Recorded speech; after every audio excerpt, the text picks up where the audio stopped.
Bodo latest update बयखौबो फरायबाय दिनैनि रादाबखौ फरायदों आं प्रमोद खाख्लारि। गिबि निउज अपडेट दङ कर'ना भाइरासजों गाग्लोबजानानै दिलीप दैमारिनि जिउ खहा। रायजोआव कर'ना भाइरासजों गाग्लोबजानानै जिउ गोमानाय सुबुंनि अनजिमाया सानफा एफा बांबोगासिनो। कर'ना भाइरासनि गाग्लोबनायाव उदालगुरि जिल्लानि सिङाव थानाय हरिसिङा हुगुमा गामिनि 50 बोसोर बैसोनि दिलीप दैमारि मुंनि जिउ खहा जायो।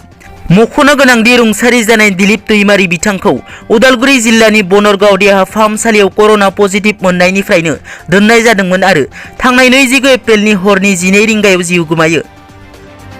नैथियाव दङ क'क्राझार जिल्ला पर्बतजरायाव मोसौजों बुंफबनाय ट्राक हमदों।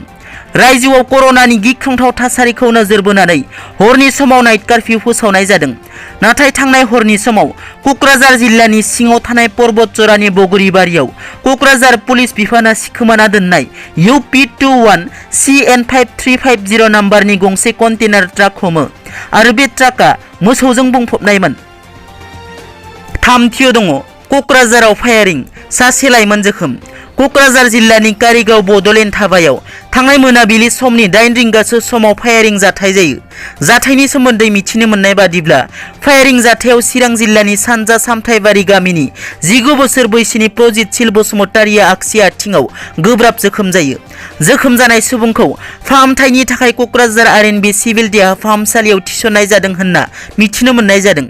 जोखोम जानाय सुबुङा फोरमायनाय बादिब्ला जेबो जाहोन गैयालासिनो मोनाबिलि समाव धाबायाव फैनाय समाव पुलिसा फायारिं खालामो होननानै मिथिहोदों। नाथाय सुलुंनिफ्राय मिथिनो मोननाय बादिब्ला प्रजित बिथाङा नाइट कार्फिउ होनाय समाव पुलिसखौ नुनानै खारनायाव सन्देहजों क'क्राझार पुलिसा फायारिं खालामो आरो आगसि आथिङाव गुलि नाङो।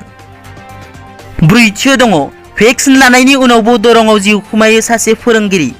आसामाव लासैनो गिख्रंथाव महर लादों कर'ना भाइरासआ। मैया शुक्रबारखालि दरंनि सासे गावखुंथायारि फरायसालिनि फोरोंगिरिया कर'नायाव गाग्लोबजानानै जिउ खोमादों। मिथिनो मोननाय बादिब्ला जिउ खोमानाय फोरोंगिरिया दरंनि पाति दरं गामिनि निरन्जन शर्मा होननानै मिथिनो मोननाय जादों। गंसे गावखुंथायारि फरायसालिनि फोरोंगिरिया बावैसो सिगां कर'नानि भेक्सिन लादोंमोन होननानै मिथिनो मोननाय जादों। भेक्सिन लानायनि उनावनो जोबोद लोमजानायाव गोग्लैदोंमोन फोरोंगिरि बिथाङा। बिनि उनाव बिथांखौ फाहामसालिसिम लांनाय जादोंमोनब्लाबो डक्टरा बिथांखौ जोबथा हांबोयो होननानै फोरमायो। बाथियाव दङ दिनै बड'फानि 30थि रुंसारि सान। दिनै बड'फा उपेन्द्रनाथ ब्रह्मनि 30थि रुंसारि सान। बिथाङा 1956 मायथाइनि 31 मार्चखालि क'क्राझार जिल्ला दतमा हालामनि बरागुरि गामियाव जोनोम मोनदोंमोन। बर' हारिनि खैफोदनि समाव सुंथागिरि महरै बिथां गेदेमायानो लामा दिन्थिगिरिमोन।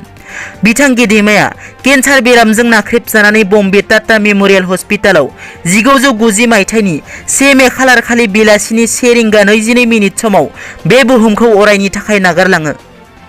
दिनैनि रादाबा एसेनोसै। नोंथांमोना जुदि आंनि चेनेलखौ दासिमबो साबस्क्राइब खालामाखै अन्नानै साबस्क्राइब खालाम। गोजोन्थों।